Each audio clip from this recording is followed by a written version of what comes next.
Hi, hello, it's Pip here from queenpipcards.com. Thank you so much for joining me today. Today I'm going to show you two ways to make a very similar card. This is a congratulations card. Could be used for weddings, engagements, new babies. I have two teamies who've got babies on the way in the Royal Stampers. So it was kind of those kind of people, you know, my teamies, and also I know a couple of people who are getting married, and I just thought, I really want to make some nice celebratory cards for those people. So you could also, of course, use it as a Valentine's card with a different sentiment, but it was a really simple layout that I found on Pinterest, and I loved the layout, and I thought I could make something with that. But then I thought I'd actually like to make it with a red background. So what we're going to be making today is one with a red background, but obviously to get a decent colour on that, you can't get that with Poppy Parade ink. It would be more like a watercolour mark, so we're going to be doing some heat embossing. So let me show you where all of this stuff comes from. The stamps are actually out of the all-inclusive kit, which, because I'm a Stampin' Up demonstrator, you can purchase through me on my online store. All the details are below. It's called Made to Bloom, and you make 16 cards, and it comes with everything. The ink, the stamps, everything you need. And I've done a video on this. If you look at my brand new basic series and playlist, you will be able to see kits for new crafters. This is the one that I featured on there. So it comes with a stamp set, and obviously after you've made the cards, you still have the stamps. And so I decided, let's do a whole week series with these stamps. So if you go and pop over, if you're watching this you know, actually on the day or just soon after, if you pop over to my blog, there is a whole week's worth of information on my blog and my Facebook page about using these stamps in a different way. Now, they don't come in a case like this. I've just purchased some of our Stampin' Up's clear mount cases, which you can get. So you come in a pack of 6, 8, 4, 6, 8, something like that. Anyway, but I use them to store my stamps from kits because they're just great, because that means they don't get lost. So you get them as stamps like this actually in the kit, and then after you finish the kit, you can put them into the cases, and then you can then just store them as normal in your racks. So that's what I've done. I've taken off the two stamp sets we're going to be using today. Just thought I'd give you that handy tip on how I store mine. And in here are the two stamps that I've taken. This one says congratulations, so happy for you, and this one is the little hearts. And these hearts are actually not used in any of the stamps, any of the card designs that they've got in the kits. And I like that Stampin' Up does that, that they provide us with product that we can use then after the kit to design things ourselves. Okay, so let's just break down what we're doing today, and then we can get on. I don't think it's going to be a very long video, but we'll see. Who knows what will happen? It's all recorded. Okay, so this is just half a piece of Poppy Parade of an A4 size. And then this, you can do it this way or you can do it the other way, it doesn't matter. Whichever way you prefer, book fold or tent fold. And then, oh, I can't get my nails under, I cut my nails last night. Okay, so then this is a piece of Whisper White cardstock. That's 10 centimetres by 14.4. And this is Poppy Parade again, 9.5 centimetres by 13.9. So it's the standard layouts that I use for pretty much all my cards. I saw this layout on Pinterest and I thought, well, it's nice, let's give that a whirl. I'm sure I can make something nice with that. So then I'm using pretty much the end of my Poppy Parade. It's textured weave ribbon, but it's still available. It's a carryover item from the Christmas catalogue. So I love this. It's such a nice, and because it's such a nice thickness and it's a nice feel, ties beautifully. But I also liked it because it has this white edging to it, so it's quite, it shows up nicely even though it's on the same colour cardstock. So we're going to be using a piece of that. But the first thing we obviously need to do, I thought I would this time stamp the sentiment above the words, the ribbon, see how that looked. So we're going to prepare this. I'm going to bring my grid paper in. I'm sorry for all those people, it's probably going to be crooked, so please don't go to OCD and panic and worry about stuff. Okay, don't look at the lines. Okay, so we're going to use our piece of Poppy Parade and we're going to prepare it with our embossing buddy. And this embossing buddy is actually something that I use a lot, but you have to be what's the word I'm looking for? You have to understand how it's going to work on different coloured card. So on white card you don't see it, but on coloured card you will see it. So my recommendation is that you just very lightly dust, but you very lightly dust all of it, so that way you don't have any streaks. It's not different anywhere else on the card. It will come off eventually, but it's just better if you have that full coverage, and then it doesn't look streaky. Okay, it'll come off on your fingers, so get rid of those.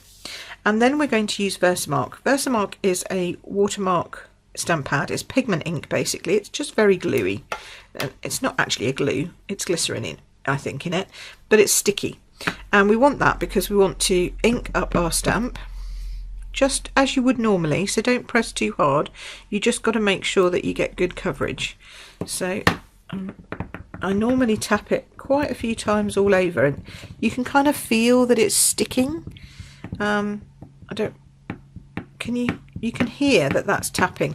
What it's actually doing is the stamp is see that it's actually lifting the ink pad off the paper, and you just want to try and I don't know if you can see that at all, but you want to make sure it's glistening all over.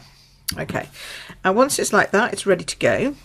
So I'm going to just line myself up here where I want it to be ish, and I'm going to go right at the very top here. That looks like it's about halfway straight, we think. Can't see. I think we're straight. We're going to go for it. We're going to go for it. Here we go.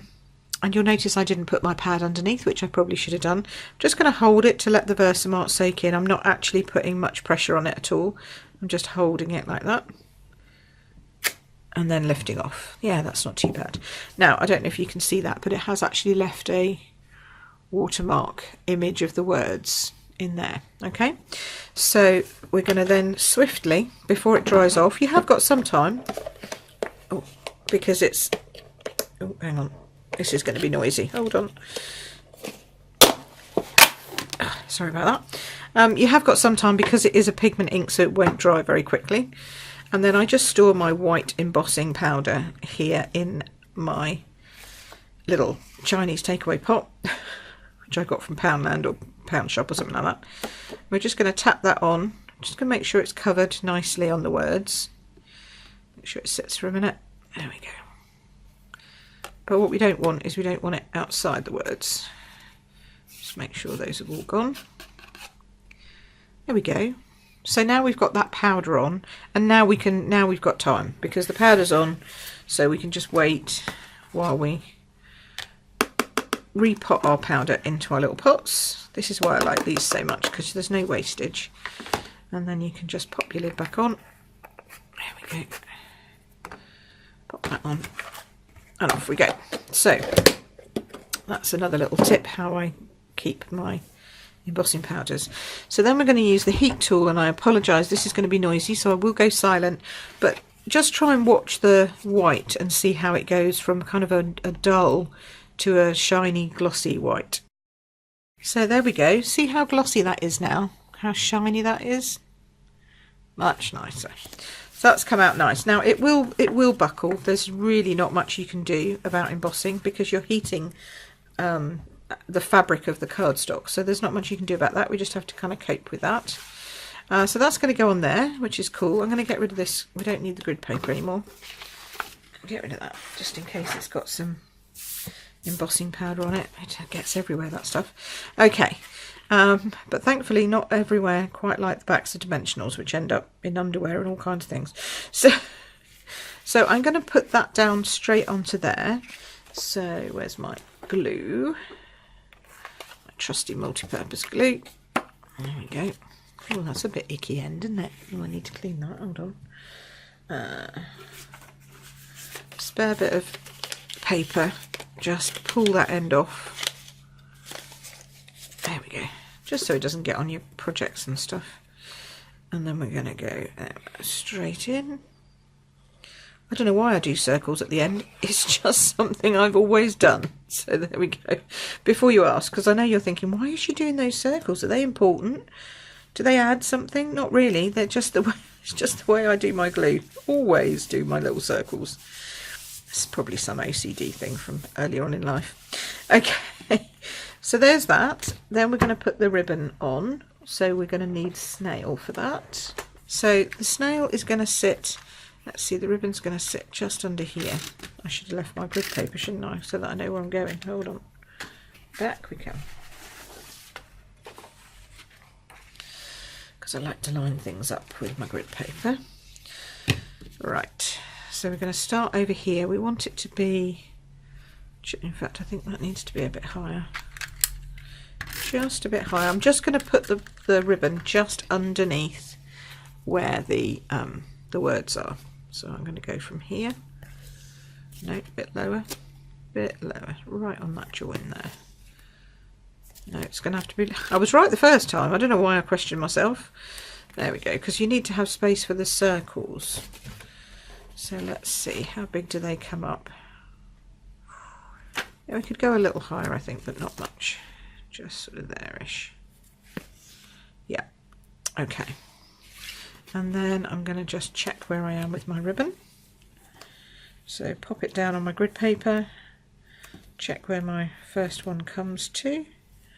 So when that's straight, it's on that line there. There we go. And then cut that off. Then I know it's straight. Okay, there we go. Nice. So that's that. So we can now put this onto our card base. We just need to check it's the right side, which I have. It's very snowy here today. I hope you can't hear my heating going, but I really need to keep it going because it's snowed here. Not masses. And actually it's warmer today than it was yesterday when we got up. It was -6, which was a little cold. But I can't have a snow day because I actually work from home. So I don't have a reason why I can't work. So there you go. You win some, you lose some. The good news is I'm here with my own heating, so I know it's going to be nice and warm. Right, so that's that. See how it's changing it up already, just looking like that. And we're just going to finish it off with those little circles. So we need some Whisper White cardstock. Okay, so let's go with this. Now we're going to need 3 of them. And we're going to need to make sure that they are in the right location. So we don't need to go right down to the bottom because we're trying to punch this out. Okay, so we need a bit of a gap round. But I reckon if we sort of stamp there and then there, oops, going a bit low, and then there, that's probably fine. So you don't need a lot of stamping on this one. This is, you know, obviously on here I did do the congratulations as well, but on this, not so much. Okay, and then we're just going to take our 1 inch, this is the 1 inch circle punch, and just make sure that they're central and punch them out. And they do kind of pop out, these punches, so just don't do them when you're sitting over a bin or something, or next to your other half. Might end up in his lap. Okay, so that was really quick, wasn't it? See, really quick card. Now I am going to put a little glue dot behind this ribbon just here in the middle, because that helps to keep it attached, because you're going to add things to it, so you want to have something making sure that that ribbon is staying in place. So you're going to use a mini glue dot. We're going to go just straight underneath here, because then it's going to be hidden. You know that's should be hidden because that's in the centre of the card. And see how that then nicely holds that down. And then I just used glue dots for these. One on the top, one on the bottom. I'm going to go central first. Make sure we're happy with that. And I think that's about halfway. And just stick that down. You could use dimensionals if you wanted to, but I don't know, I just thought the ribbon adds enough kind of height as it is. I don't think it needed any more height. Okay, pop that one down there. You're just trying to make sure that they're sort of straight amongst themselves. You don't want one up and one down. And also, sometimes putting dimensionals onto ribbon is not as secure as That's not central, is it? Otherwise this would be the same distance in. Okay, so if I make that the same distance as that, this one needs to move slightly, but that's okay because it's glue dots.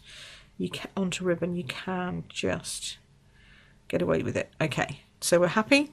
Now we stick them down properly. There we go. And there we go.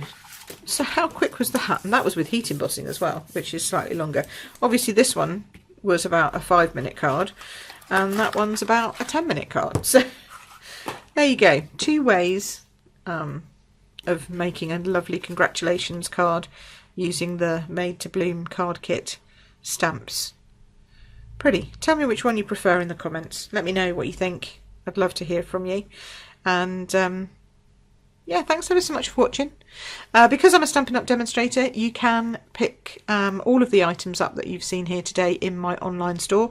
So all the details are below in the description. And if you're watching it on my blog, there's a little product table below that you can go and click on the products and add them to your basket. So enjoy. You'll go straight to my shop and then you'll just have to click add to basket.